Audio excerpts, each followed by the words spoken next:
শুক্রবার দিন আজাদ সকালবেলার হাঁটাহাঁটি শেষ করে ফ্রেশ হয়ে নাস্তা খেতে বসেছে। তখন বড় ছেলে আতিকের বউ লোপা এসে একটা খাম দিয়ে বলল, বাবা, এই চিঠিটা কাল এসেছে আপনার নামে, দিদি ভুলে গেছে। আজাদ নাস্তা শেষ করে আয়েশ করে চায়ে চুমুক দিতে দিতে খামটি খুলল। একটি ডিভোর্স লেটার। থমকে গেল আজাদ। ডিভোর্স লেটার কার হতে পারে? দ্রুত খাম খুলতে গিয়ে কেমন যেন হাত কাঁপছে। খাম খুলে পড়ার পর নিজের চোখকে বিশ্বাস করতে চাচ্ছে না আজাদ। তার 28 বছরের সংসার করা স্ত্রী মোনা তাকে ডিভোর্স লেটার পাঠিয়েছে। এর মানে কি তামাশা নয় তো? আদ্যপান্ত পড়ার পর আজাদ স্তব্ধ। সারা জীবনই সে আবেগহীন, ভাবলেশীন মানুষ। তার চিন্তা চেতনা, বিশ্বাস আর মূল্যবোধ একটা ছকের ভিতরে বাঁধা। এই ছক থেকে সে কোনোদিন বের হয়ে আসতে পারেনি, না স্ত্রীর বেলায় না সন্তানদের বেলায়। প্রচন্ড নেতিবাচক মনোভাবের একজন মানুষ সে, কিন্তু এটা সে কোনোদিন উপলব্ধি করেনি, স্বীকারও করেনি কখনো। সারা জীবন বিভিন্ন খুঁটিনাটি বিষয়ে শুধু মোনাকেই দোষ দিয়ে গেছে সে। আজ তার মনে পড়ল, মোনা কয়েকবারই কথায় কথায় তার ছেলেদের বলতো, তোমরা নিজের পায়ে দাঁড়িয়ে গেলে আমার দায়িত্ব শেষ, আমার মুক্তি। আমি শুধু তোমাদের জন্যই স্যাক্রিফাইস করছি। তোমরা পড়াশোনা করে তাড়াতাড়ি মানুষ হও, আমার জন্য দরজা তো খোলাই আছে।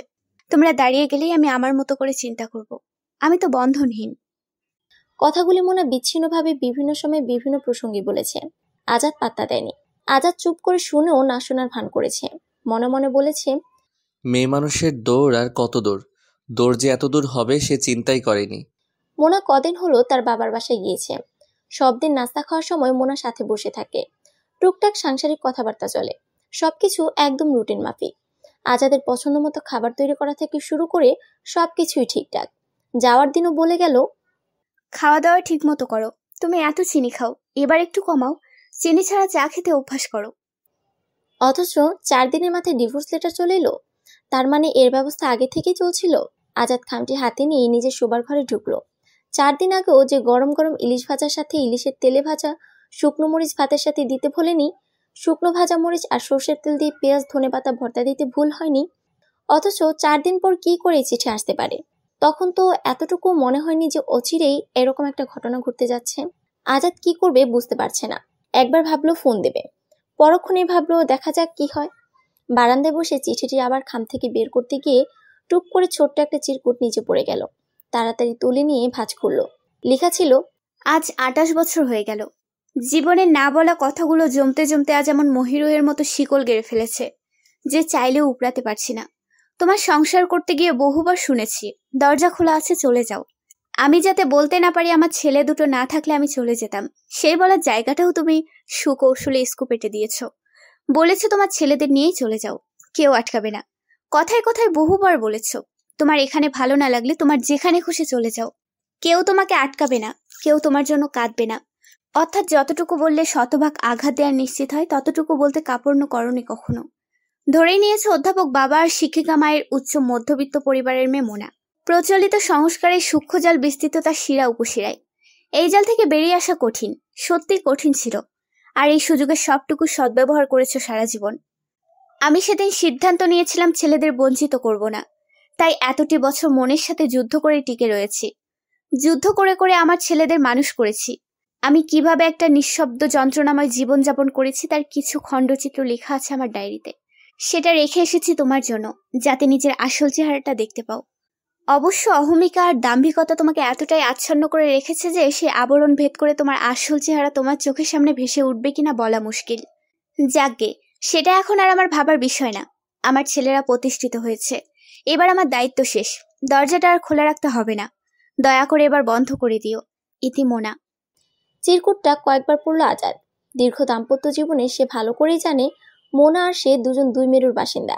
মোনা তাকে নিয়ে সুখী না এটা সে জানে। মোনা খুবই অন্তর্মুখী ধরনের মেয়ে। ঝগড়াঝাটি তার ধাঁচে নেই। খুব বেশি সহ্য না হলে কথা বন্ধ করে দিত। মাসের পর মাস কেটেছে দুজনের কোনো রকম বাক্যালাপ ছাড়াই। দুজনে চাইতো অন্যজন কথা বলুক, কিন্তু কেউই ইগো বিসর্জন দিতে রাজি নয়। ছেলেরা বাবা মায়ের মধ্যে কখনো হইচই দেখেনি। দেখেছে একই ঘরে পাশাপাশি থাকা দুটি শীতল সম্পর্কের মানুষকে। মোনা জীবনে একটা কথা সবসময় মনে রেখেছে, সে তার আত্মমর্যাদা কখনোই নষ্ট হতে দেবে না। আজাদ এমনিতে সাধারণ মনের দেখা গেলেও ভিতরে সে প্রচন্ড রকচটা। মোনা উচ্চবাচ্য করলে গায়ে হাত তুলে ফেলাও তার জন্য কোনো ব্যাপার না। তাই মোনা অত্যন্ত সতর্কতার সাথে নিজের সম্মান বাঁচিয়ে চলেছে। আর আজাদের চিন্তা চেতনা অন্যরকম। ঘরের বউকে শুরু থেকেই চাপের মধ্যে রাখতে হবে, কোনো রকম অন্যায় প্রশ্রয় দেওয়া যাবে না। এদেরকে লাই দিলে মাথায় উঠে যায়, মানতে চায় না। বউয়ের কোনো কাজ যথেষ্ট প্রশংসাযোগ্য হলেও সেটা করা যাবে না। বউকে কোনো সাজে অনেক সুন্দর লাগলেও না দেখি ভাব করতে হবে, যেন বুঝতেই না পারে তাকে সুন্দর লাগছে, বরং তখন আরো যত না তাকিয়ে পারা যায়। রান্না করতে গিয়ে হাত ঝলসে ফেললেও না দেখার ভান করতে হবে। আহাউহু করে বেশি আহ্লাদ দেওয়া যাবে না। সে ভেবেছে খুব কঠিন একটা আদর্শ নিয়ে সে সংসার চালাচ্ছে।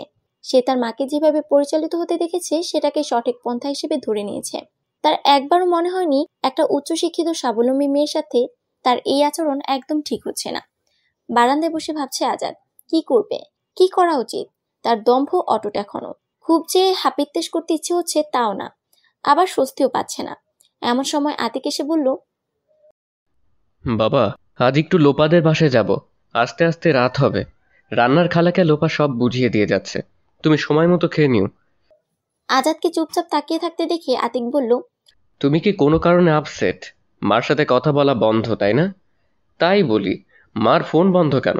সকাল থেকে কয়েকবার ফোন দিলাম, এক নাগাড়ে বন্ধই বলে যাচ্ছে। আজাদ ছেলেকে কিছুতেই বলতে পারল না যে মোনা তাকে ডিভোর্স লেটার পাঠিয়েছে। আতিক বলল, চিন্তা করো না বাবা, মা চলে আসবে। আতিকের বলল পা তৈরি হয়ে এসে বলল, বাবা যাই, আপনি কিন্তু সময় মতো খেয়ে নেবেন। মা কবে আসবে? এবার আজাদ একটু হাসতে চেষ্টা করে বলল, আসবে, অনেক দিন পর গেল, থাকুক কিছুদিন। তোমরা যাও, আমি খেয়ে নেব। একটু পর ওয়াইন রেড কালারের গাড়িটা বের হয়ে গেল বাড়ির গেট দিয়ে। বাসায় এখন আজাদ একা। সে উঠে গিয়ে আলমারি খুলল। মোনার কাপড় চোপড়ের উপরে এক চকলেট রঙের ডায়েরি পড়ে আছে। ইচ্ছে করেই সামনে রেখে গেছে মোনা। ডায়েরিটা নিয়ে গিয়ে বিছানায় বসলো আজাদ। আস্তে করে খুলে পাতা উল্টালো। প্রথম বেশ কয়েকটি পাতায় কিছু লেখা নেই, তারপর থেকে লেখা শুরু। বিভিন্ন সময় অবসরের ফাঁকে মোনাকে লিখতে দেখেছে আজাদ। মনে মনে ভেবেছে আদিক্ষেতা। আজ সেই ডায়েরি খুলে সে পড়তে বসলো। মোটা ডায়েরি লেখায় ভরা। প্রথম লেখাটা চোখের সামনে তুলে ধরল আজাদ। 1-3-2017। আমার জীবনের কথাগুলো বলার মতো কোনো জায়গা নেই। ভাগ্যিস মানুষ মনের জগতে একা একা কথা বলতে পারে, নিজের ইচ্ছা মতো বিচরণ করতে পারে, নইলে বেশিরভাগ মানুষ দম বন্ধ হয়ে মারা যেত। ভাবলাম কিছু কথা লিখে রাখি, লিখলেও মনের ভার অনেকখানি লাঘব হয়। তোমার সাথে যেদিন প্রথম দেখা হলো সে যে আমার খালাতো ভাইয়ের বিয়েতে, তার বন্ধু হিসেবে দাওয়াত পেয়েছিলে। আমার সাথে পরিচয় করিয়ে দেওয়ার পর দেখেছি সারাক্ষণ তোমার দু চোখ শুধু আমাকে অনুসরণ করছে। আমি একটু বিব্রত বোধ করলেও ভালো লাগাটাই বেশি ছিল। একটা বয়সে মনে হয় পৃথিবীতে যত রকম সুন্দর অনুভূতি আছে, সবচেয়ে সুন্দরতম অনুভূতি বোধহয় এটাই যে আমাকে কারো ভালো লাগে। সেই বয়সটাই ছিল তখন আমার। তারপর অনেক কাঠখড় পুড়িয়ে আমার সাথে সম্পর্ক করলে। তোমার সেই প্রথম দিনের মুগ্ধতা চোখ বন্ধ করলে আজও টের পাই। ঠিক 2 মাস পর একদিন বেড়াতে গিয়ে দুজন হাত ধরে হাঁটছি, তুমি আমাকে হঠাৎ প্রশ্ন করলে, তোমার কি মনে হয় তুমি অনেক সুন্দর, তাই আমি তোমাকে ভালোবেসেছি? আমি ভ্যাবাচাকা খেয়ে গেলাম যেন। মনে মনে একটু অপ্রস্তুত হয়েছিলাম। তুমি তখন বললে, তোমার চালচলন আমার খুব ভালো লেগেছে। এই যেমন সবসময় হাসি মুখে থাকা, মুরব্বীদের জড়িয়ে ধরে গল্প করা, আজান দিলে মাথায় আঁচল তুলে দেওয়া, উগ্র সাজে নিজেকে উপস্থাপন না করা। আমার দৃঢ় বিশ্বাস তুমি আমার মাকে ম্যানেজ করতে পারবে। আমি সেদিন কি বলবো বুঝতে পারছিলাম না। একটা মিশ্র প্রতিক্রিয়া হয়েছিল আমার। আমি আহামরি সুন্দরী নই, কিন্তু অসুন্দর নই এমন প্রমাণ জীবনে অনেকবার পেয়েছি। আজ এত বছর পরে আমি পরিষ্কার দেখতে পাচ্ছি তুমি তোমার অজান্তেই সেদিন আমাকে প্রকাশ করে ফেলেছিলে। আমি ধরতে পারিনি, এটা আমার ব্যর্থতা। আমি প্রশ্ন করেছিলাম, এভাবে কেন বলছো? ওনাকে ম্যানেজ করা কি খুব কঠিন কাজ? তুমি বলেছিলে, আজ আমরা এত দূর এসেছি শুধু মায়ের জন্য। রিটায়ারমেন্টের পর বাবা সারাক্ষণ তার ব্যবসা নিয়ে পড়ে থাকতেন। আমার মা একা এক হাতে আমাদের পড়াশোনা, এই বাড়িঘর করা সব সামলিয়েছেন। আমাদের সংসারে আমার মায়ের অবদান বলে শেষ করার মতো না। তার ইচ্ছে তিনি নিজে দেখে শুনে আমাকে বিয়ে দেবেন। তারপর অনেক কাঠখড় পুড়িয়ে আমাদের বিয়ে হলো। নারায়ণগঞ্জ শহরে এক সাদামাটা দোতলা বাড়ি অধ্যাপকের মেয়েকে বউ হিসেবে তুলে নেওয়ার সিদ্ধান্ত ছিল না তোমার মায়ের। ঢাকা শহরে কত বড় বড় বাড়ির মেয়ে দেওয়ার জন্য লাইন দিয়েছিল তাদের বাবারা। নেহায়েতই ছেলের পছন্দ, তাই ইচ্ছে না থাকলেও রাজি হয়েছেন। এ গল্প যে কতবার তার মুখে শুনেছি তার কোনো হিসেব নেই। আমাদের বিয়ে 2 মাস 26 দিন হলো যেদিন, সেই উপলক্ষে তুমি একটি সামান্য কারণে আমাকে প্রথম চড় মেরে বসলে। কারণটি ছিল কোথাও একটা দাওয়াতে যাচ্ছি। শাশুড়ি মা এসে আমাকে শাড়ি সিলেক্ট করে দিলেন, বললেন এইটা পরো। ঠিক আছে, এটা উনি করতেই পারেন, কিন্তু সমস্যা হলো তিনি যে শাড়িটি পরতে বললেন সেটা একদমই স্ট্যান্ডার্ড ছিল না। তার বোন না কে দিয়েছেন, তাই আমাকে এটা পরতে হবে। আমি তাকে বুঝিয়ে বললাম, মা, এটা অন্য কোনো সময় পড়বো। আজকের দাওয়াতে এটা মানানসই হবে না। উনি কিছু না বলে বের হয়ে গেলেন। আমি ভেবেছিলাম উনি বোধহয় বুঝতে পেরেছেন। উনি যে তোমাকে গিয়ে নালিশ করেছেন এটা আমি ভাবিনি। আমি আমার মতো শাড়ি বের করে পড়লাম, সেজেগুজে তৈরি। এমন সময় তুমি এসে ঘরে ঢুকলে, ঢুকেই জিজ্ঞেস করলে। মায়ের পছন্দের শাড়ি পরনি কেন? আমি বললাম, ওটা একটু অন্যরকম। আজকের অনুষ্ঠানে এটা পরে ঠিক হবে না। এটা পরে আমরা নিজেরা কোথাও ঘুরে আসবো একদিন। তুমি জেদ করে বললে। না, এটা তুমি আজই পরবে। আমি বললাম, ওটা তো তোমারও প্রেস্টিজের ব্যাপার। না, তুমি একেবারে সিদ্ধান্তে অটল, এটাই পড়তে হবে। আমি সারা জীবন মার্জিত ফ্যাশন দুরন্ত মেয়ে, যা খুশি একটা পরে অভ্যস্ত নই। একটু রাগ হলো আমার। হাত থেকে ব্যাগটি ছুঁড়ে ফেলে দিলাম অভিমান করে। বাবার সাথে অভিমান করেছি, মায়ের সাথে অভিমান করেছি।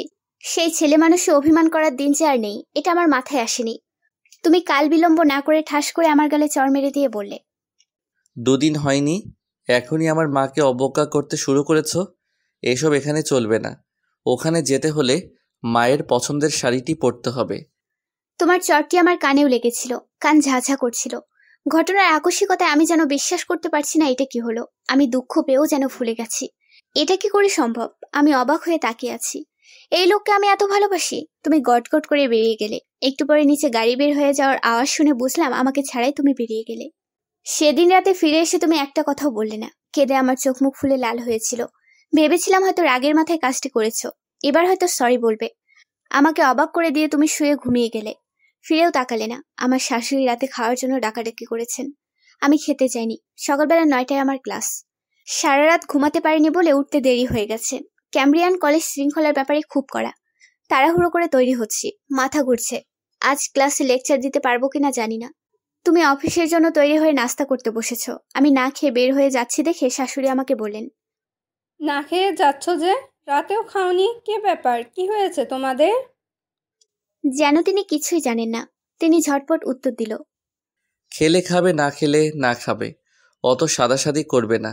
দেখি কতক্ষণ না খেয়ে থাকে। আমি সিঁড়ি দিয়ে নিচে নামছি।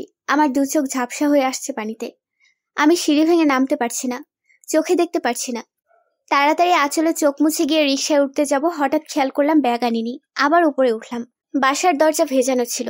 আমি ঢুকতে যাব, ঠিক তখনই শুনতে পেলাম আমার শাশুড়ি বলছেন, বউকে একদম লাই দিয়ে মাথায় তুলবি না, সব সময় টাইট দিয়ে রাখবে। একবার মাথায় উঠলে আর নামাতে পারবি না, বলে রাখলাম। আমি শুনতে চাচ্ছি তুমি কি বলো। শাশুড়ি আবার বলতে থাকলেন, খতমে দেখলাম তোর পছন্দ হলো না, তোর পছন্দ হলো তাকে। নারায়ণগঞ্জ শহরের বাড়ি, বাবা অধ্যাপক। কেন বাপু, ঢাকা শহরে এত বাড়ি, গাড়িওয়ালা পাত্রী তুমি চোখে দেখলা না? কত বড় বড় ব্যবসায়ী পরিবার ছিল, কি লাভ হলো? মুখে মুখে কথা বলে। আমি অবাক হলাম। তুমি একটা কথাও বললে না, চুপ করে থাকলে। আমার মাথা ঘুরছিল। ঘরে না ঢুকে আবার নিচে নেমে গেলাম। সেদিন সিএনজি নিয়ে গিয়ে এক সহকর্মীর কাছ থেকে আসা যাওয়ার ভাড়া আর খাওয়ার টাকা ধার নিয়েছি।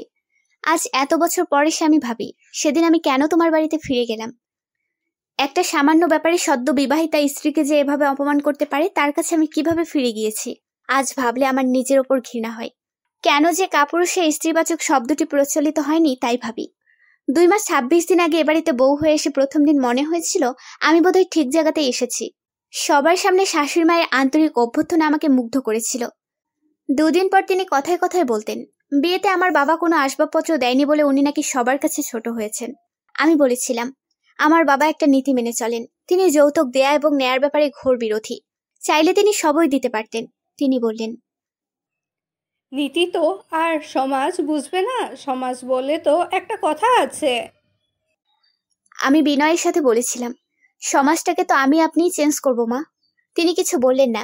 আমি রাতে তোমাকে কথাটি বললাম, তুমি বললে, হ্যাঁ শুনলাম, তুমি মায়ের সাথে তর্ক করেছ। চুপ থাকলেই তো পারতে। আমি অবাক হয়ে গেলাম। এরই মধ্যে উনি অফিসে ফোন করে বলে দিয়েছেন আমি তার সাথে তর্ক করেছি।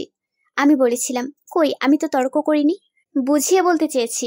তুমি বলেছিলে, ওই হলো একই কথা। বলে তুমি এমনভাবে চুপ করে থাকলে যেন তোমার মায়ের কথাটাই সত্যি।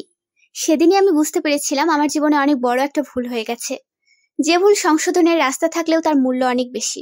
সেদিন আমি খুব ভালো করে বুঝতে পেরেছিলাম যে এ বাড়িতে থাকতে হলে আমাকে এই অসম্মান নিয়েই থাকতে হবে। বাবা মায়ের ভালোবাসায় পরিপূর্ণ এই আমি। এত ভালোবাসাহীন সম্মানহীন আচরণ কখনো ভাবতেও পারিনি। দরজা বন্ধ করে হাউমাউ করে কাঁদলাম আর ভাবলাম এখানে আমি সারা জীবন কি করে কাটাবো। হয়তো নিরুপায় হয়ে এত অপমানের কথা না মাকে বলতে পারছিলাম, না কোনো সহকর্মীকে বলতে পারছিলাম, না কোনো বন্ধুকে। কি করে বলি? নতুন স্বামী স্ত্রীর ভালোবাসার ঘোর কাটতেই তো বছর কেটে যায়। সেখানে 3 মাস না হতেই আমি যে পরিস্থিতির মুখোমুখি হয়েছি তা কিভাবে সামাল দেবো আমি বুঝতে পারছিলাম না। প্রথম থেকেই খেয়াল করেছি তুমি শরীর সর্বস্ব মানুষ। কথাবার্তা, ভাব, ভালোবাসার আবেগের চেয়ে শরীরের প্রতি তোমার মনোযোগ বেশি। তোমার ধারণা এটাই নাকি ভালোবাসা প্রকাশের মাধ্যম? আমি অবাক হয়েছিলাম। আসলেই কি ভালোবাসা মানেই শরীর? ভালোবাসা ছাড়া শারীরিক সম্পর্ক কি সম্ভব? যেখানে ভালোবাসা নেই, সম্মান নেই, সেখানে কি করে শারীরিক সম্পর্ক হয়? কোনটা আসলে ঠিক আজ তোমাকে বলতে দ্বিধা নেই। এত বছর আমি শুধু তোমার কার্যকলাপ দাঁতে দাঁত চেপে হজম করেছি, এছাড়া আর কিছুই ছিল না। সেদিন তোমার মায়ের মুখে এসব কথা শোনার পর আমি তার সাথে ফ্রি হতে পারছিলাম না, স্বাভাবিকভাবে কথাও বলতে পারছিলাম না। তিনি তোমার কানে কি লাগিয়েছেন জানি না। তুমি অফিসে যাওয়ার আগে রুদ্রমূর্তি হয়ে ঘরে ঢুকলে। আমি রেডি হচ্ছিলাম, তুমি উত্তেজিত হয়ে বললে, তুমি কি এমন বিশিষ্ট শিল্পপতির মেয়ে যে তোমার এত অহংকার? আমি হতভম্ব হয়ে তোমার মুখের দিকে তাকিয়ে আছি। তুমি গড়গড় করে বলেই যাচ্ছিলে, আমার মায়ের সাথে তুমি মোট দেখাও? এসব এখানে চলবে না। ঠিক মতো থাকতে পারলে থাকবে, না হয় এখানে তোমার থাকার দরকার নেই। তোমার যেখানে খুশি চলে যেতে পারো। আমার মস্তিষ্কের সিগন্যাল সিস্টেম বোধহয় অকার্যকর হয়ে গিয়েছিল। আমার দুঃখবোধ, রাগ, বিস্ময়বোধ কোনো কিছুই কাজ করছিল না। আমি শুধু বাক শক্তিহীন হয়ে তাকিয়ে ভাবছি, একে আমি ভালোবাসি? যার মধ্যে বিন্দুমাত্র ভালোবাসা থাকে সে কি এভাবে বলতে পারে? যার মধ্যে এতটুকু সম্মানবোধ থাকে সে কি এভাবে বলতে পারে? হ্যাঁ, কেঁদেছি আমি, অনেক কেঁদেছি। মস্তিষ্কের সিগন্যাল সিস্টেম হঠাৎ করে জেগে উঠে আমাকে অসাড় অবস্থা থেকে ফিরিয়ে এনেছিল অনেক পরে। আমি কেঁদেছি মন ভরে।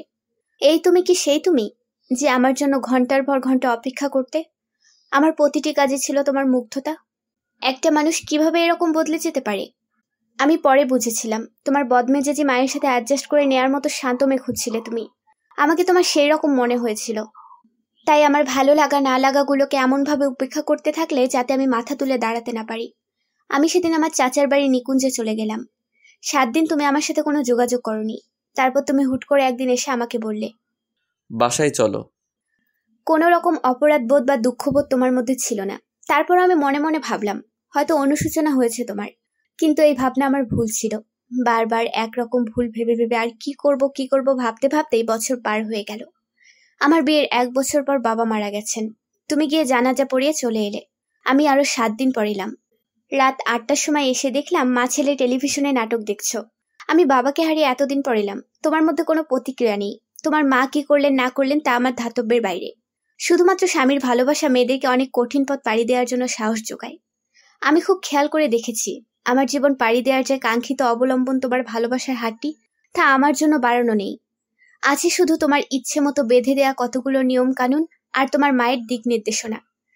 তুমি যা চেয়েছিলে শুধু ভালোবাসার বিনিময়ে হয়তো তার চেয়েও বেশি পেতে পারতে।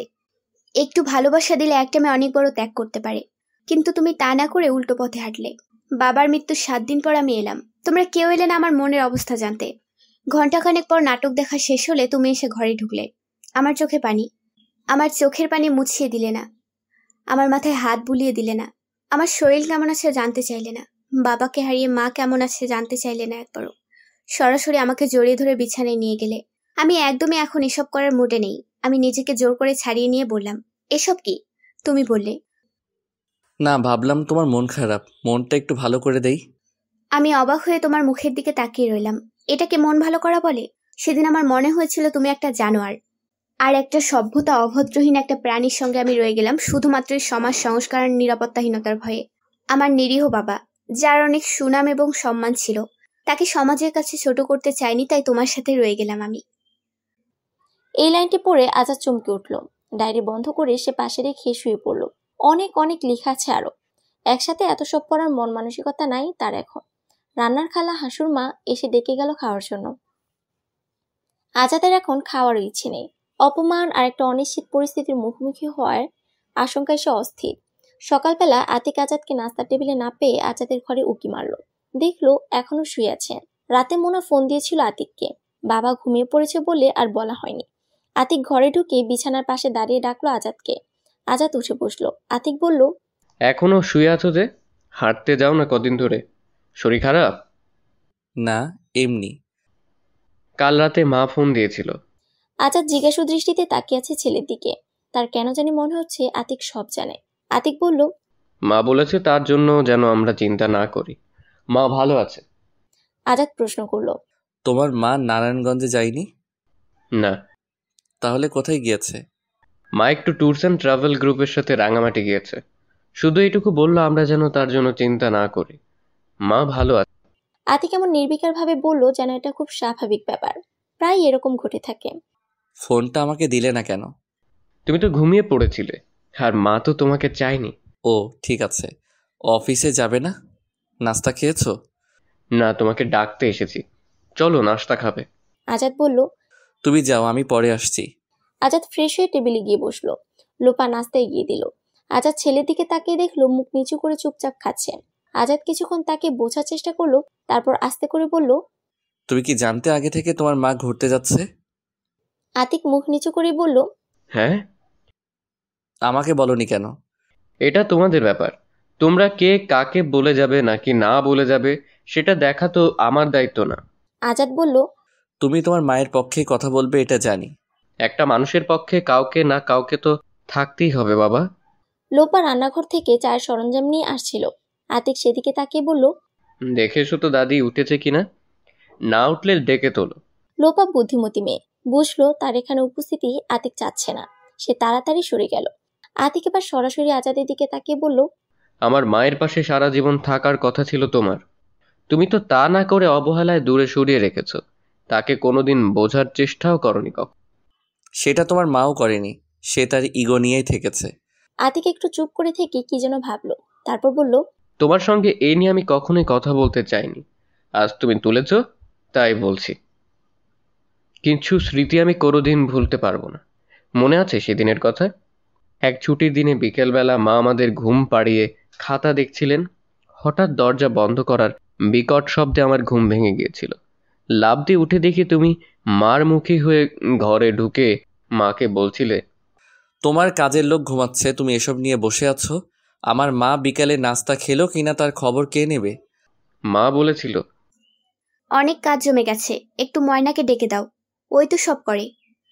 তুমি গর্জে উঠে বললে, আর তুমি মহারানী এসব ছাইপাশ নিয়ে বসে থাকবে তাই? বলে মায়ের সামনে থেকে সব খাতা তুলে আছড়ে মারলে। কিছু খাতা টান দিয়ে ছিঁড়ে ফেললে। সারা ঘরময় খাতা। তোমার চেঁচামেচি শুনে তারিক ঘুম ভেঙে উঠে ভয় আমাকে জড়িয়ে ধরলো। মা বারবার তোমাকে বলছিল, দেখো বাচ্চাদের অনেক কষ্টের ফসল এই খাতাগুলো, এগুলো নষ্ট করো না। তুমি ছড়িয়ে ছিটিয়ে মারিয়ে ঘর থেকে বের হয়ে গেলে। মা সেদিন আমাদের জড়িয়ে ধরে অনেক কেঁদেছিলেন। জানি না মা কিভাবে এত বড় ক্ষতি সামাল দিয়েছেন। এরকম অনেক ঘটনার সাক্ষী আমি আর তারিক। তুমি কি বলতে চাও আমরা তোমার পক্ষে কথা বলবো? আমার মা যেভাবে শান্তি পায় সেভাবেই থাকবে এখন। প্লিজ মাকে নিয়ে আর কোনো রকম নাক গলাবে না। রাঙামাটি থেকে বেরিয়ে এসে মা তার নিজের ফ্ল্যাটে উঠবেন। আমি আর লোপা যতদিন কানাডা না যাচ্ছি ততদিন মায়ের সাথে থাকবে। আজাদ আসলে জবাব খুঁজে পাচ্ছিল না। তার কৃতকর্মের অনেক কিছুই তার ছেলেরা দেখেছে। আজ এই মুহূর্তে হঠাৎ নিজেকে খুব অসহায় মনে হচ্ছে তার। এরকম আগে কখনোই মনে হয়নি। বিচ্ছিন্ন একটা দ্বীপে আটকে আছে যেন সে। আশেপাশে কোথাও কেউ নেই। আতিক অফিসে চলে যাওয়ার পর আজাদের কেন যেন মনে হলো আতিক সব জানে। সারা জীবন দেখে এসেছে 3 মা ছেলে সবসময় এক পেট। 3 জন একসাথে বেড়াতে যেত, বাইরে খেত, কেনাকাটা করতো, বেডরুমে বা ড্রয়িং রুমের কার্পেটে বসে আড্ডা দিত, মুভি দেখতো। তাদের কত রকম গল্প যে হতো। আজাদ আশেপাশে থেকে কান খাড়া করে শুনতো। জীবনানন্দের বা রবীন্দ্রনাথের কবিতা নিয়ে আলোচনা, হুমায়ুন আহমেদের সাহিত্য নিয়ে, কখনো গান নিয়ে চায়ের আসর। মোনা তার 2 ছেলেকে নিয়ে একটা আলাদা জগৎ তৈরি করে ফেলেছিল। আজাদ মাঝে মাঝে ঢুকতে চাইতো না তা না, কিন্তু আশেপাশে ঘুরলেও তাকে কেউ ডাকতো না। ছেলেরা সবসময় মোনার পক্ষ নিয়ে কথা বলতো। বড় ছেলে আতিক তার মায়ের কষ্টগুলো অনেকটাই জানতো। ছোট ছেলে তারিক সব না জানলেও এটুকু বুঝতো তার বাবা মায়ের মধ্যে একটা স্বাভাবিক সম্পর্ক নেই, ঝগড়াঝাটিও নেই, কোনো বন্ধনও নেই। তাই আজাদের মনে হচ্ছে হয়তো ছেলেরা সব জানে। ছোট ছেলে তারিক কানাডায়। তারপরও মাঝে মাঝে মার ভাইয়ের সাথে অনেক রাত পর্যন্ত গল্প হয়। আজাদের সাথে যেটুকু দরকার সেটুকুই। লোপা আতিককে গেট পর্যন্ত এগিয়ে দিয়ে এলো। দেখলো আজাদ চুপ করে বসে আছে। সে আজাদকে যত্ন করে চা ঢেলে দিতে দিতে বলল, বাবার শরীর খারাপ? না তো। তুমি খেয়েছো? খাবো বাবা, আতিককে সব গুছিয়ে দিয়ে এলাম। হঠাৎ আজাদের কি মনে হলো কে জানে, সে বলল, একটা কথা বলি বৌমা, জি বাবা বলুন। স্বামী স্ত্রী সবসময় একসাথে বসে খাবে, এতে হৃদ্যতা বাড়ে। লোপা তাকিয়ে রইল বাবার দিকে। কই, কখনো তো বাবাকে বলতে শুনিনি তার শাশুড়িকে চলো খেতে বসি। লোপার অবাক দৃষ্টি আজাদ খেয়াল করলো। আজাদের মা ৮০ বছর বয়সে এখনো নাত বউয়ের ভুল ত্রুটি ধরতে পারদর্শী, চলাফেরায় অনেক সক্ষম, যা এই বয়সে সাধারণত থাকে না। মনিরা বেগম নিজের ঘর থেকে বের হয়ে এলেন, একটু কুঁজো হয়ে হাঁটেন, তারপরও বেশ শক্ত। টেবিলের কাছে এসে আজাদকে উদ্দেশ্য করে বললেন, তোর বউয়ের বেড়ানো শেষ হয়নি? লোপা নাস্তা খেতে বসেছে। মনিরা বেগম বললেন, তোমার শাশুড়ি বুড়ো বয়সে লম্বা নায়র দিচ্ছে বাপের বাড়ি। তারপর আজাদকে বললেন, হ্যাঁ রে, বাপের বাড়ির বিষয় সম্পত্তির ব্যাপারে গিয়েছে নাকি? তা তুই সাথে গেলেও পারতি। টাকা পয়সা কি করে না করে, সে তো আবার তেরা মেয়ে মানুষ। এবার আজাদের রাগ হলো, কঠিন স্বরে বলল, তুমি তোমার ঘরে যাও, সব কিছুতে তোমার নাক না গলালেও চলবে। মনিরা বেগম খ্যাক করে উঠলেন, বললেন, ভালো বুদ্ধি দেই তো ভালো লাগে না। আজাদ হঠাৎ হাত জোর করে বলল, জীবনে অনেক ভালো ভালো বুদ্ধি দিয়েছ মা, এবার অন্তত রেহাই দাও। তোমার এত ভালো আমি আর নিতে পারছি না। মনিরা বেগম অসন্তুষ্ট হয়ে যেতে যেতে বললেন, নাকি গলার সাথে? তোর বউ আর তোর ছেলের বউ মিলে সংসারটা দাঁড় করিয়েছে, আমার কষ্টের সংসার। খেয়ে না খেয়ে এই বাড়ি দাঁড় করিয়েছি, এই সংসারের ভাব এখন কাজের লোকের হাতে। চারদিকে জিনিসপত্র নষ্ট হয়, আমি দেখে না বলে থাকতে পারি না। এই আমার দোষ, তাই তো? আজাদ চায়ের কাপ হাতে নিয়ে উঠে চলে গেল নিজের ঘরে। তার মায়ের এসব কথায় কখনো সে গা করেনি। মোনাকে বলা অনেক অপমানজনক কথারও প্রতিবাদ সে করেনি কখনো, উল্টো আরো মোনাকে মানসিক চাপে রেখেছে। চিৎকার করে বলেছে কখনো যেন মোনা তার মায়ের ব্যাপারে কোনো কথা বলতে না আসে। অফিস থেকে সে প্রায় দেখতো মোনার চোখ মুখ ফোলা, হয়তো অনেক কেঁদেছে। কখনোই আজাদ জিজ্ঞেস করেনি তার কি হয়েছে, মন খারাপ কিনা, দেখেও না দেখার ভান করেছে। আজ তার মনে হচ্ছে এবারে সর্বত্র যেন বিষ বাষ্প ছড়িয়ে রয়েছে, নিঃশ্বাস নিতেও যেন কষ্ট হচ্ছে। কেন এমন হচ্ছে তার নিজেও বুঝতে পারছে না। মোনার জন্য ভালোবাসা নাকি অসম্মানিত হওয়ার আশঙ্কা। আজাদ ঘরে এসে এই প্রথম মোনার মোবাইলে কল দিল, বারবার সুইচ অফ বলেছে। হঠাৎ আজাদের মনে হলো মোনার কলেজে একবার ফোন দিয়ে জিজ্ঞেস করলেও কিছু জানা যেতে পারে। যদিও তার মনে হয়েছে আতিক সব জানে, কিন্তু আতিককে জিজ্ঞেস করলে যে বলবে এমন নাও হতে পারে, সে ছেলের কাছে ছোট হবে না। কলেজের নাম্বারে ফোন দিয়ে আজাদ বলল, মোনা ম্যাডাম কি আছেন? আমি ওনার এক রিলেটিভ বলছি। উত্তর এলো, প্রিন্সিপাল ম্যাডামের কথা বলছেন? হ্যাঁ। ম্যাডাম তো 10 দিনের ছুটিতে আছেন। ও আচ্ছা। বলে ফোন রেখে দিল আজাদ। মনে মনে ভাবলো, এই বয়সে এসে এসব কি করছে মোনা? তার মানে পরিকল্পনা করে দূরে সরে যাওয়াটাই তার মুখ্য উদ্দেশ্য ছিল তাহলে। এই কাজগুলো তো একদিনে হয়নি, অনেক দিনের পরিকল্পনার কাজ। কি অদ্ভুত! অথচ আজাদ কিছুই বুঝতে পারেনি। বালিশের নিচ থেকে ডায়েরিটা হাতে নিল আজাদ। পৃষ্ঠা উল্টে দেখতেও যেন আজ ভয় হচ্ছে তার। এখনো তার বিশ্বাস মোনা তাকে বাজিয়ে রেখেছে। সত্যি এত বড় একটা সিদ্ধান্ত মোনা নিতে পারে না। পড়বে কি পড়বে না দ্বিধান্বিত মন নিয়ে ডায়েরির পাতা উল্টালো আজাদ। আজ কেন যেন মনে পড়ছে সেই দিনটির কথা, সেই যে কোনো এক বৃষ্টির দিন। তখন আমাদের কেবল বিয়ে হয়েছে। ছুটির দিনে আমরা বেড়াতে গিয়েছিলাম একটু প্রকৃতির ছোঁয়া পেতে বোটানিক্যাল গার্ডেনে। গুড়ি গুড়ি বৃষ্টি হচ্ছে, আমরা একটা শেডের বেঞ্চে বসে গল্প করছি। হঠাৎ তুমি আমাকে প্রশ্ন করলে, তোমাকে কি বাবা মাকে টাকা পয়সা দিতে হয়?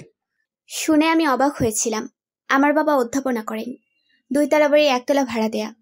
আমার ছোট ভাইও ততদিনে চাকরিতে ঢুকে গেছে। আমাদের কোনো অভাব নেই।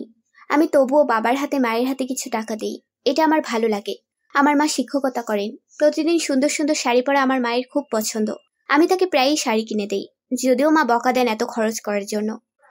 আজ এমন প্রশ্ন শুনে আমি একটু অপ্রস্তুত হয়েছি। আসলে আমি যে বোকা আর মেরুদণ্ডহীন ছিলাম তাই অপ্রস্তুত হয়েছি। এটা তো অপ্রস্তুত হওয়ার কিছুই ছিল না। আজ আফসোস হয়, প্রচন্ড ধিক্কার আসে নিজের ওপর, কেন আমি সেদিন তোমার মানসিকতা বুঝতে পারিনি। তুমি বলেছিলে মা বাধা দিচ্ছে না তাই তুমি চাকরিটা করতে পারছো, না হলে সংসারের দায়িত্ব তোমাকে নিতে হতো। তুমি চাইলে তোমার টাকা যা খুশি তা করতে পারো না। আমি অন্ধ ছিলাম, তাই বলতে পারিনি আমি চাকরি করব কি না করব সেটা আমার সিদ্ধান্ত, অন্য কারো নয়। সংসারের দায়িত্ব চাকরি করেও নেওয়া যায়, নিজে তদারকি করে সহকারী দিয়েও চালানো যায়। কিন্তু যে সংসার আমার হয়নি, আমার হতেই দেয়া হয়নি। প্রতি পদে পদে আমাকে অপদস্থ করা হয়েছে, এটা আমি সেদিন বুঝিনি। তাই তোমাদের এই সংসারের উপর আমার কোনো টান ছিল না কোনোদিন। যে ঘরের দরজা কথায় কথায় খুলে দেওয়া হয় বেরিয়ে যাওয়ার জন্য, সে ঘরকে কি নিজের ঘর ভাবা চাই? সে ঘরের জন্য কি টান হয় কখনো? তাই এই ভালোবাসাহীন একটা জীবন ফেলে পালানোর পরিকল্পনা করে গেছে প্রতিনিয়তই। তুমি ভেবেছো তুমি সারা জীবন খুব পৌরুষী নিয়ে থেকেছ। আমি তোমার এই বিবেচনা বর্জিত পৌরুষী তোমার মুখের ওপর ছুড়ে দিয়ে যাব বলে নিজেকে প্রস্তুত করছি দিনের পর দিন। সকাল থেকে প্রচন্ড বৃষ্টি হচ্ছে। আজাদের আজ বিছানা ছেড়ে উঠতে ইচ্ছে করছে না। খুব সকালেই সে উঠে পড়ে হাঁটতে বেরিয়ে যায়। আজ তার উঠতে ইচ্ছা করছে না। ক্লান্ত অবসন্ন শরীর। শুয়ে শুয়ে ভাবছে, মোনা থাকলে এতক্ষণ কতবার ওঠার জন্য তাড়া দিয়ে যেত, আবার কখনো উঠতে আলসেমি করলে বারবার এসে ডাকাডাকি করত। তবে এই ডাকার মধ্যে কোনো প্রাণ ছিল না, শুধুই দায়িত্ব। এই কথাগুলো আজাদের আগে কখনো মনে হয়নি। সবকিছু তার ইচ্ছে মতো ঠিক মতো চলছে, ব্যাস এটাই জীবন। এর বাইরে কিছু থাকতে পারে এটা ভাবার মতো মনই তার নাই।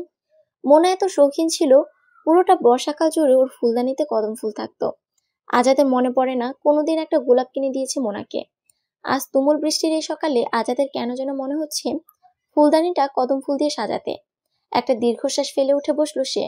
জানালা দিয়ে বাইরে তাকিয়ে আছে। আকাশ কালো করে অঝোর বৃষ্টি। মোনার প্রিয় দিন, তার প্রিয় মেঘলা আকাশ। সবকিছু কেমন যেন অর্থহীন মনে হচ্ছে তার। মনের অজান্তেই মোবাইলটা হাতে নিয়ে মোনাকে কল দিল।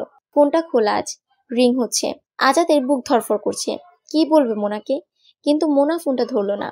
কয়েকবার চেষ্টা করলেও মোনা ফোন ধরলো না। আজাদ উঠে হাত মুখ ধুতে গেল। ফ্রেশ হয়ে বের হতেই মোবাইলে টুং করে একটা মেসেজ এলো।